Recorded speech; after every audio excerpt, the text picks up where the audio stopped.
My mother died over 30 years ago, and in the year or so before she died, she gave me a number of gifts, small gifts, of no particular value. And one of the interesting things is that I always retain those things, not because of their value, but because in a certain sense they keep her memory alive for me. And I have moved over the course of those 30 years many, many times. And you know, as you do yourselves, when you move, you usually clean out a bunch of things that you don't really have any use for. And these things would certainly be things that I don't have any use for or need for. But somehow there's a symbolism about it that keeps her memory alive, not just in that way, but in many others as well. And today we celebrate the feast of the body and blood of Christ, remembering all that God has done for us, the fact that God has come and made his dwelling among us. The Eucharist that we celebrate, the body and blood of Christ, is more than just a symbol of God's presence and God's love for us. It is God himself who has come to make his dwelling among us and to show us his love. The feast of the body and blood of Christ was celebrated in different ways over the years, and for many of us of another generation, we remember things like 40 hours and processions and holy hours and hours of adoration and all sorts of things like that. And many of those things have kind of gone by the wayside. And yet, historically, that sort of devotion led to a certain distance from the Eucharist and almost an unapproachable God.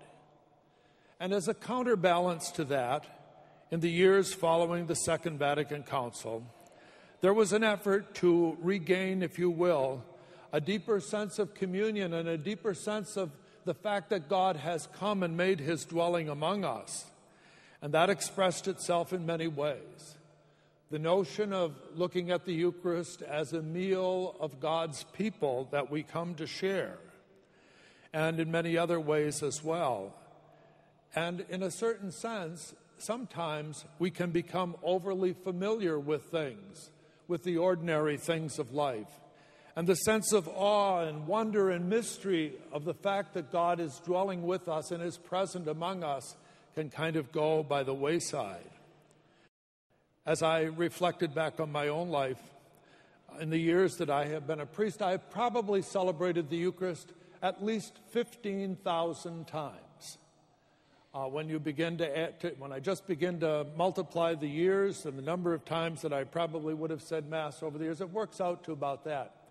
And you know, as you do that, each time it's so easy to take for granted the gift that God has given to us.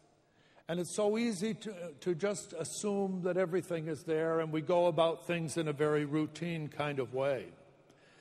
And so as we gather today for this feast of Corpus Christi, it seems to me that it's an opportunity for us not to move back in time to simply try to recapture of long past, not simply to set aside the rich traditions that we have of a communion of faith that we celebrate with the Lord present in the Eucharist at the altar, but perhaps it's a time for us to find a balance, if you will, between that which we know as meal and that which is sacrificial meal, unlike any other, and to recognize that adoration and recognition of our God is an extraordinarily important part of our faith. We should not and cannot take the presence of God for granted among us, and we need to maintain, if you will, that sense of awe and that sense of mystery. And sometimes as we become accustomed to routine, it's very easy for us, if you will, to take for granted and to develop sort of a casualness about the Eucharist that the Church in these days is seeking to help us find a better balance on. As I reflect back as a youngster growing up, when it was time for Sunday Mass, there was a time of preparation that took place, and we began preparing on Saturday to get ready to go to Sunday Mass. and we made sure that all our clothes were in order and that we wore our Sunday best. Now, I'm not commenting today, nor do I want to comment about the way people dress or anything of the sort, but what I want to emphasize is that there was a sense of preparation that perhaps we need to do as we reflect on the mystery that we celebrate and on the presence of God among us. And it is so easy for us sometimes to forget that. I remember, and sometimes it does reflect itself in the way people dress. I recall one time a number of years ago celebrating a 50th anniversary celebration. And the Mass was in the morning and the reception was in the evening at a very high-class place in Birmingham. And at Mass, everybody was in blue jeans, and at the reception in the evening, everybody was in tuxedos. Now, I'm not suggesting in any way that people need to wear tuxedos, but I'm just saying that, perhaps there's a better balance here that could be struck in all of these things. Even the way that we receive communion. This is a gift, this precious gift that God has given to us. And we need to always be reflecting on that. Just as I try in my own life, not always successfully, to be well prepared to celebrate the Eucharist each time we come together, because that casualness can become part of my life just as it can anybody else's life. And so I would just invite you to reflect on that, the way we receive communion. And then, of course, sometimes, as we find, and it's really not so prevalent here in Grand Rapids, but in one of the areas that I had served before, usually at time, you would lose half the congregation because they'd be off to the early bird special at the local restaurant for dinner that night.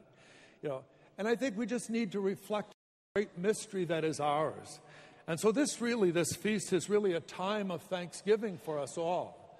It's a time for us to reflect on the gift that God has given to us, to help us in our own lives to have that sense of awe and that sense of wonder and that sense of mystery about things, and reflecting on this God who has loved us so much that he's come to invite us to be in communion with him.